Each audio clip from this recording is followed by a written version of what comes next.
ನಮಸ್ಕಾರ ವೀಕ್ಷಕರೇ, ಕಲ್ಪತರು ನ್ಯೂಸ್ಗೆ ಸ್ವಾಗತ.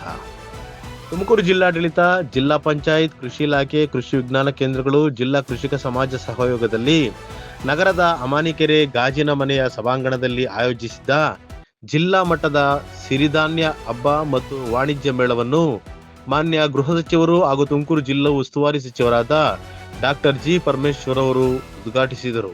ಈ ಸಂದರ್ಭದಲ್ಲಿ ಮಾತನಾಡಿದ ಅವರು, ರಾಜ್ಯಾದ್ಯಂತ ಸುಮಾರು 20 ಲಕ್ಷ ಹೆಕ್ಟೇರ್ ಭೂಮಿಯಲ್ಲಿ ಸಿರಿಧಾನ್ಯಗಳನ್ನು ಬೆಳೆಯಲಾಗುತ್ತಿದ್ದು, ತುಮಕೂರು ಜಿಲ್ಲೆಯಲ್ಲಿ 1.70 ಲಕ್ಷ ಹೆಕ್ಟೇರ್ ಪ್ರದೇಶದಲ್ಲಿ ರಾಗಿ ಸೇರಿದಂತೆ ಎಲ್ಲಾ ತರಹದ ಸಿರಿಧಾನ್ಯಗಳನ್ನು ಬೆಳೆಯಲಾಗುತ್ತಿದೆ. ರಾಜ್ಯದಲ್ಲಿ ಅತಿ ಹೆಚ್ಚು ಸಿರಿಧಾನ್ಯಗಳನ್ನು ಬೆಳೆಯುವ ಮಾದರಿ ಜಿಲ್ಲೆಯಾಗಿ ತುಮಕೂರು ಗುರುತಿಸಿಕೊಂಡಿದೆ ಎಂದು ತಿಳಿಸಿದರು. ವರದಿ ಕಲ್ಪತರು ನ್ಯೂಸ್. ಅದರಲ್ಲಿ ಕೂಡ ಕ್ಷಾಮ ಬಂದಿದ್ದನ್ನು ನಾವು ಇತಿಹಾಸದಲ್ಲಿ ಹಿಸ್ಟ್ರಿನಲ್ಲಿ ನೋಡಿದ್ದೇವೆ. ಬೆಂಗಾಲ್ ಫ್ಯಾಮಿನ್ ಅಂತ ಕೇಳಿರ್ಬೋದು. ಅದು ಬಹುಶಃ 50ರಿಂದ 60ರವರೆಗೂ ಆ ದಶಕದಲ್ಲಿ ಬಂದಂಥದ್ದು.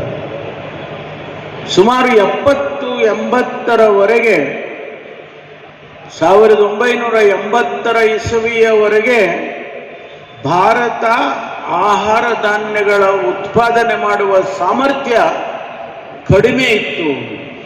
ಹಾಗಾಗಿ ನಮಗೆ ಹೆಚ್ಚು ಆಹಾರ ಧಾನ್ಯ ಸಿಗ್ತಿರ್ಲಿಲ್ಲ. ಹಾಗಾಗಿ ಎಲ್ಲರಿಗೂ ಊಟ ಸಿಗ್ತಿರ್ಲಿಲ್ಲ. 70-80 ದಶಕ ಆದಮೇಲೆ ಕೃಷಿ ವಿಜ್ಞಾನಿಗಳು ಭಾರತದಲ್ಲಿ ಮತ್ತು ಬೇರೆ ಬೇರೆ ಕಡೆ ಅವರು ಈ ಹೈಬ್ರಿಡ್ ವೆರೈಟಿ ಬಂದರು.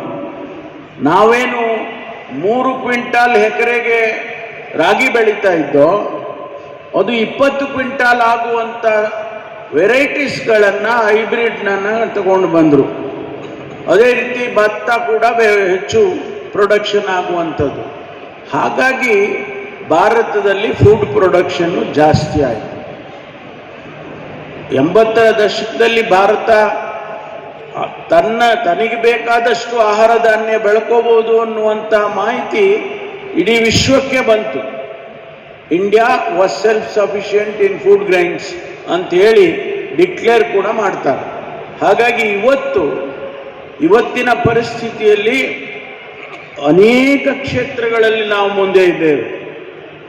ಫುಡ್ ಪ್ರೊಡಕ್ಷನ್ ಅಲ್ಲಿ ಇವತ್ತು ನಾವು ನಮಗೆ ಬೇಕಾಗಿರೋದ್ರ ಜೊತೆಗೆ ನಾವು ಬೇರೆಯವರಿಗೂ ಕೊಡುವಂಥ ಸಾಮರ್ಥ್ಯ ನಮಗೆ ಬಂದಿದೆ.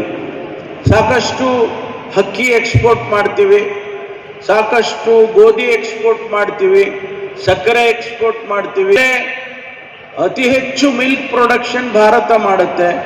ಅಂದರೆ ರೈತನಿಗೆ ಸಂಬಂಧಪಟ್ಟಂತ ಎಲ್ಲ ವಿಷಯಗಳಲ್ಲಿ ಇವತ್ತು ನಾವು ಯಶಸ್ಸನ್ನು ಮಾಡಿದ್ದೇವೆ. ಭಾರತದ ರೈತ ಮತ್ತು ಕೃಷಿ ವಿಜ್ಞಾನಿಗಳು ಇವರೆಲ್ಲರೂ ಸೇರಿಕೊಂಡು ಈ ಸಾಧನೆಯನ್ನು ಮಾಡಿದ್ದಾರೆ. ಅದಕ್ಕಾಗಿ ನಾವು ಇವತ್ತು ಈ ಪರಿಸ್ಥಿತಿಯಲ್ಲಿ ನಾವು ಇದ್ದೇವೆ ಅನ್ನುವಂಥ ಮಾತನ್ನು ನಾನು ಈ ಸಂದರ್ಭದಲ್ಲಿ ಹೇಳಿ, ಈ ಒಂದು ಅಂತಾರಾಷ್ಟ್ರೀಯ ವಾಣಿಜ್ಯ ಮೇಳ ಯಶಸ್ಸಾಗಲಿ ಅಂತೇಳಿ ನಾನು ಹಾರೈಸ್ತೇನೆ. ತಮ್ಮೆಲ್ಲರಿಗೂ ಕೂಡ ಶುಭವಾಗಲಿ. ಈ ಹೊಸ ವರ್ಷ 26 ತಮ್ಮ ಜೀವನದಲ್ಲಿ ಯಶಸ್ಸನ್ನು ಕಾಣಲಿ ಹಾಗೆ ಅಂತೇಳಿ ಹಾರೈಸಿ ನನ್ನ ಮಾತು ಮುಗಿಸ್ತೇನೆ. ನಮಸ್ಕಾರ.